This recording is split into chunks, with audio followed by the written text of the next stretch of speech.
I have cancer, but cancer doesn't have me. Because Mima is so strong, this one single line was her in a nutshell. Mima fought a 21-year chemotherapy-laden battle, which was ultimately won by Mima, not by cancer. The world only started using was instead of is for Mima's great strength and power on the date of March 12, 2010. On the day before, just about 2 weeks from the death of my grandfather, my sister and I were warned. Mima is in hospice. Do you know what that is? My mother asked in a very dreadful tone. I was not exactly sure what hospice meant, but sitting on the family room couch, I soon found out. I sank into the dark green leather like a submarine, trying to immerse myself in water, but really trying not to think of what to come. My sister knew immediately what that meant, but I had yet to let the true meaning sink in. Mima was giving up. I thought it was a surrender. However, this was still not the true meaning, so I tried to go deeper. I tried to think about a real meaning, one that made much more sense. Mima would never give up. That's just not her personality. Looking back on that feeling later on, I realized the true meaning of the situation at hand. Mima was not giving up, but she was going out on her own terms. Cancer couldn't force her to do anything she didn't want, so she decided what she herself wanted. Even in her last days, Cancer couldn't even try to have Mima. She just wouldn't. As soon as the next flight left from Newark Liberty International Airport to Hartsfield-Jackson Atlanta International Airport, we were on it.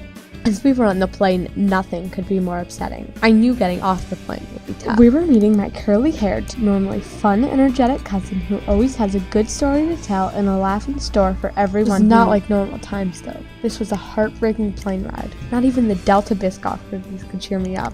Not even seeing the cockpit with all of its crazy buttons could make me feel less nauseated. I was sick to my stomach and nothing could get me. The next day, March 14th, was a long, miserable one. We had all stayed at my aunt's house the night before, and my sister and I were crammed on a futon, and she needed her sleep tomorrow, for she was going to speak at the funeral tomorrow in front of bazillions of people, Matt, so scoot over!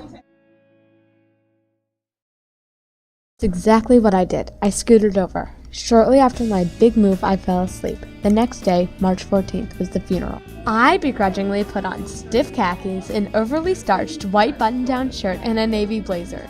My sister and my mother wore black dresses, black tights, and black shoes. Dad put on his best suit, and we were off to Poppy's house.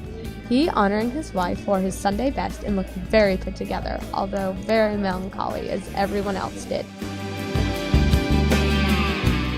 The only more exciting part of this trip was the limousine ride to Greenwood Funeral Home. The limousine was for family only, so my aunt's family, my uncle's family, and my family all piled in. In total, there were 11 of us, when there should have been 12. Trip, even in the stretched limo, seemed like hours. Without me about to tell a witty joke, no one could even laugh. Not today could we even smile, because our main source of laughter was also the reason of the trip. So many people came to support us and ultimately Mima. In the eulogy, the part that really stuck out to me was she was a loving and caring wife, a good friend to many, and a wonderful mother and grandmother. In the Jewish religion, part of a funeral service is to cover the deceased's casket with dirt using the back of the shovel. The family went first, and as the siblings and siblings-in-law went up to take their turn, one of my great uncles turned to me and joked, "You're going to run out of dirt." Ultimately, Uncle Braille was right. We did run out of dirt before anybody who loved Mima got to place any on the casket.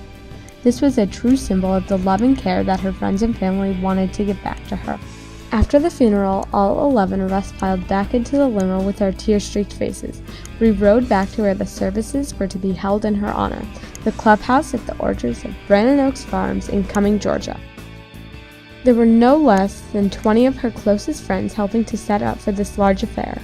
As mournful as the day was, it also showed us as a family how supportive the community was and how much everybody truly loved me.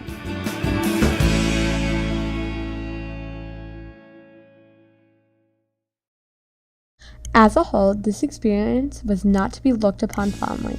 However, little bits and pieces of this sorrowful occasion were little life lessons which will help me through my years as an adult and then the years leading up to adulthood. Cancer is a word, not a sentence, said John Nyman, and this really makes me think of Mima, Judy Rose Grosswald, a loving wife, mother, and grandmother, gone but never forgotten.